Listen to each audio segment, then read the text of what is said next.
नमस्कार दोस्तों, स्वागत है आपका साधना ज्ञान चैनल पर।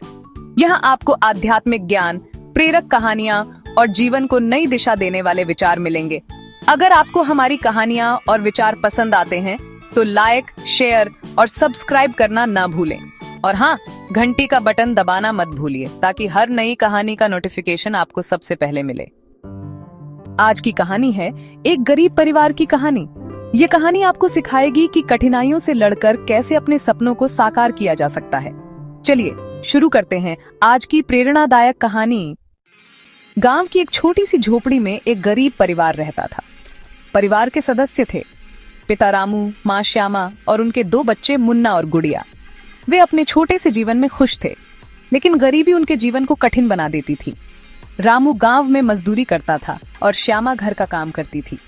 मुन्ना और गुड़िया शाम को खेलने जाते थे। वे अपने माता पिता की मेहनत देखते थे और खुश रहने की कोशिश करते थे। मुन्ना और गुड़िया को पढ़ाई का बहुत शौक था।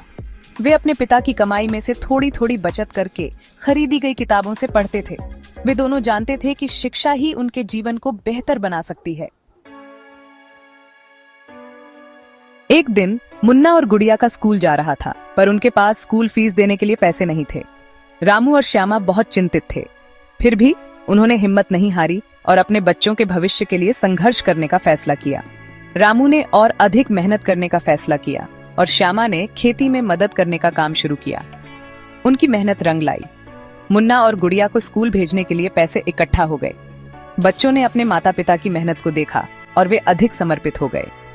मुन्ना और गुड़िया ने अच्छे अंक प्राप्त किए और उनकी कठिनाइयों के बावजूद वे हमेशा मुस्कुराते रहे। वे अपने माता पिता की आशा को निराश नहीं होने दिए।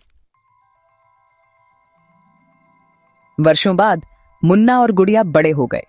मुन्ना ने इंजीनियरिंग की पढ़ाई की और गुड़िया ने शिक्षक बनने का निर्णय लिया।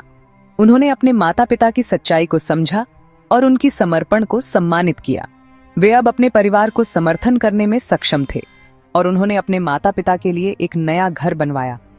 रामू और श्यामा की आंखों में आंसू थे, लेकिन ये आंसू खुशी के थे। अंत में उनका संघर्ष और समर्पण उन्हें उनके सपने साकार करने में मदद करा।